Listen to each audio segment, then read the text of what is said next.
Morning, everybody. Welcome to the Mayor's Monday Message for December 7th, 2020. I hope you're all doing well and safe and healthy. And first want to give my condolences to, we lost a couple retired firefighters to COVID over the weekend, or over this past week. So my condolences go out to their families. I do want to talk about COVID in a little bit, of course. But there are some things going on that we can do throughout the week here to continue feeling a little bit jolly. Happy St. Nicholas Day to all you Germans or Europeans that might follow that tradition, or anyone that might follow that tradition. I talk about it every year. But in Germany, traditionally, December 6th is the day for St. Nicholas, or what became Santa Claus, and then Christmas is really the time of the season for to celebrate the birth of Jesus Christ. So it's separated there. We get things kind of confused here in the United States, but for those of you who put your boots out and got your chocolate or your coal in your boots, I hope you didn't get any coal this year. But happy St. Nicholas Day to everyone. Tomorrow we have the downtown update, so things are still moving forward, and we're having a virtual update tomorrow morning. The link is in the post there. So Downtown Inc. will be providing us, and I'll be providing a few comments for the downtown update at 8 a.m. tomorrow on Tuesday. Food box pickup today. Dried goods are available today at the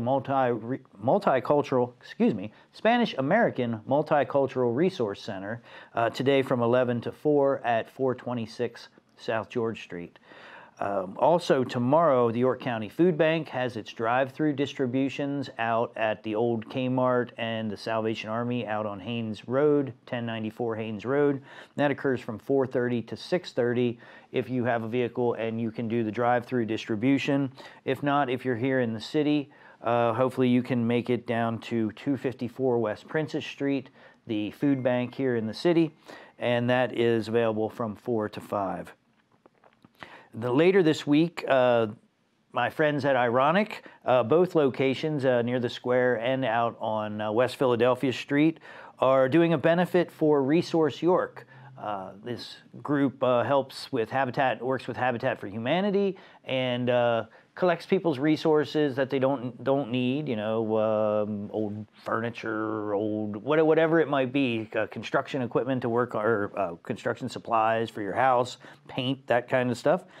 And they're doing a fundraising for them, so every dollar from a barista-served beverage will go to Resource York Thursday through Sunday later this week from 8 a.m. till 2 p.m. Also on Friday, I know these folks don't want any publicity, so I'm not going to tell you who's doing this, even though I know who some of these elves and saints and angels are.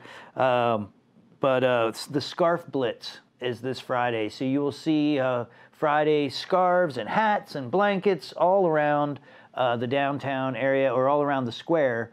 And so hopefully, if you know anybody, if you are a person that needs a scarf or a hat or a blanket, or you know anybody, please send them down to the square, and there will be free warm things for everyone that needs them. So thank you to everyone that hand makes these or purchases these items.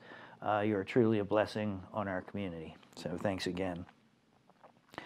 Now to the sad news, the COVID. Excuse me. Sorry, Cliff, can you click that quick? I think this is the first time I made that mistake. I didn't turn off my phone before I started the message.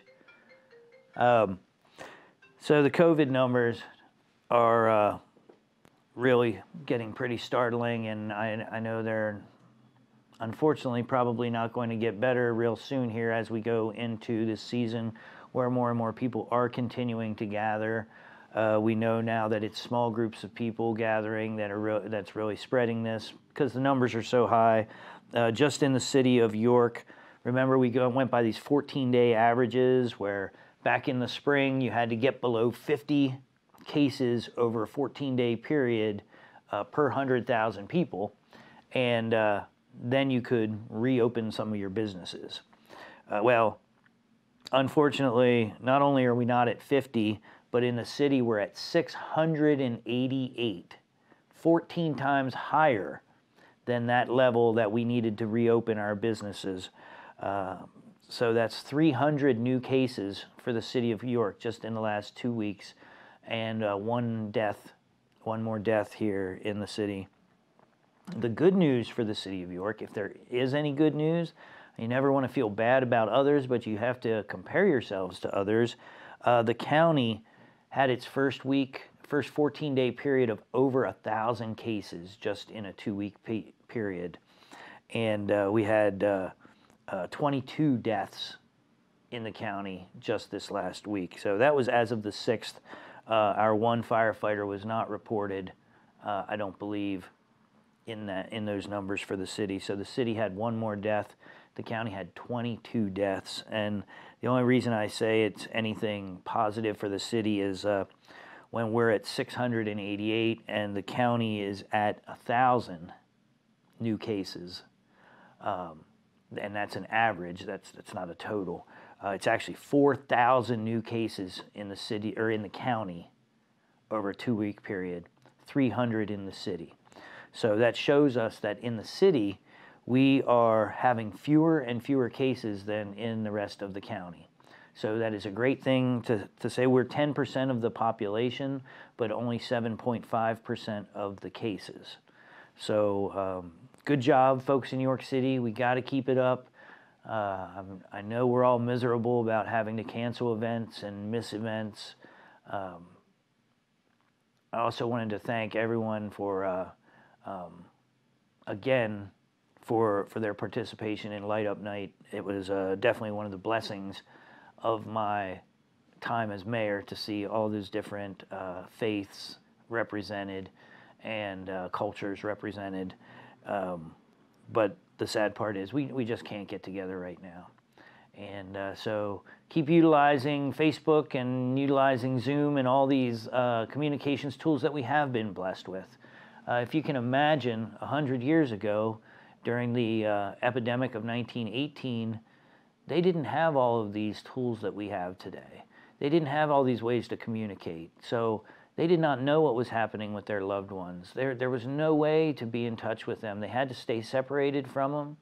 No way to communicate but by mail. So I think it's important, even though we're going through a tough time, and our ancestors have gone through much tougher times, but we're going through a tough time. We've got to keep it in perspective and realize the blessings that we do have. So stay safe. Unfortunately, try not to visit too many people right now, and try to share your love across the phone or across the Facebook or Zoom or whatever you can. But just try and keep each other safe, because it doesn't look like this is going away anytime soon. We've got to make it through the winter time. These kinds of things get worse in the winter, and of course we all huddle closer together in the winter. So try to share your love, but try not to share the COVID, which means a little more virtual love. So sending you my virtual love from the mayor's office. Have a great week in New York City.